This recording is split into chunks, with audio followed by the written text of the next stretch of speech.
I'm from northern New Mexico, from a small town called Cuesta, and it is 30 miles from the New Mexico-Colorado border. And up there between Cuesta and Red River, we have a mine. It's the Moly molybdenum mine. And right now it's owned by Chevron. But over the years it's been owned by Shell Oil, Pennzoil. It was privately owned. It's gone through a series of hands. Between Cuesta and Red River, there's a series of small mountains, and this molybdenum was discovered, I think, in 1910, 1912, around there. And it's a product that's used to harden steel. It's an ore that's used to harden steel. And so they started mining in the 1920s.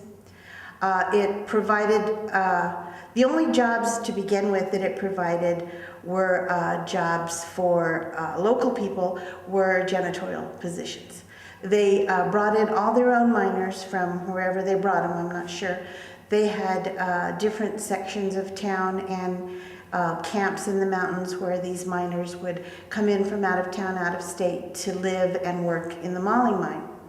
So it wasn't until the Second World War that the local men came back from serving in the armed forces and were hired to work at the moly mine. My own family benefited from these men working in the mine. It pulled the family incomes up by 60%. It was that drastic an income increase. Initially, we all thought it was, the best thing this side of Texas. It was terrific. But then, like everything else in the late 60s, early 70s, when we started looking around and we became environmentally aware, and we started looking at what they've done to the mountain, and mind you, we could not see the extent of what they had done yet. But we started thinking, well, what are they doing? So there started a push in the late 70s, early 80s, trying to question these companies as to what they're doing to the mountain, what the safety risks are for not just miners, individual miners, but the community in general, because as we know, everything rolls downhill.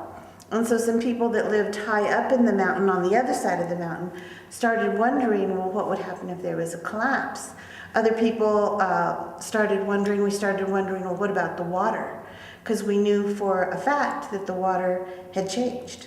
The courses of the river had changed naturally over the decades, but they also changed in color and in weight. There were a lot of minerals in the water that had never been there before. The fish, you couldn't eat the fish anymore. And the fish and the animals, the toads, otters, things like that, were deformed, very strange looking. Some of the local people even started seeing their livestock, their cows and their horses with deformities and big tumors, weird, ugly things like that. And so then my interest really peaked about 1995, when I really started getting involved in some of these issues. And the first time I saw an aerial photo of what they've done to the mountain just blew me away. It was amazing. They took an entire mountain, a mountain that God created, and decimated it. As you drive from Cuesta to Red River, at a certain point, if you look up and off to the left, you drive past one whole mountain, and it takes you about 8 minutes to get around this mountain. It's nothing but one big rock pile. And it's not, big rocks or boulders, it's very fine rock. And so they have had a lot of problems when they've had heavy rains with washouts, where you can't cross that road because it takes those huge machines to move all that fine dirt. We won a case in court, and the EPA backed us 20 years ago for them to come in and reclaim the mountain. Well, I left Cuesta 15 years ago, and they had just started, 5 years later, they had just started reclaiming the mountain. They were planting a little mini tree, like every 4 feet, and these trees got no water. They had no system set up to water them. And a lot of these trees live symbiotically, where you need to plant them together. They need to be planted by twos or they don't survive. It's the way the root system grows.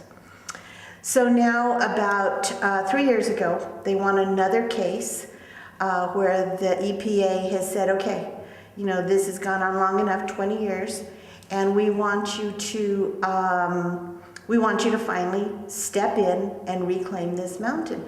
We want you to plant, and we want you to get serious and do terrace gardening to shore up the mountain. And last time I drove up there a few months ago, ain't nothing been done. So now we're going on about 23 years. Although they have set aside several $1 million. I'm not sure the figure, so I won't give you a number. But they've set aside, the company has been ordered by the court to set aside X number of dollars in the millions to start this reclamation project. And it still hasn't gotten done. The mine is not operating right now, and it has not been operating for several years. I think it's about 6 or 7 years, maybe even longer than that the mine has not been operating. So they can't use that as an excuse that they, they can't operate the mine and at the same time reclaim the mountain. So I don't know. I don't know what the solution is. I don't know what the answer is. I just know that Chevron Oil is one of the richest corporations in the entire world. And they have decimated an entire mountain in my hometown and have done so for almost 100 years. And nothing's been done about it.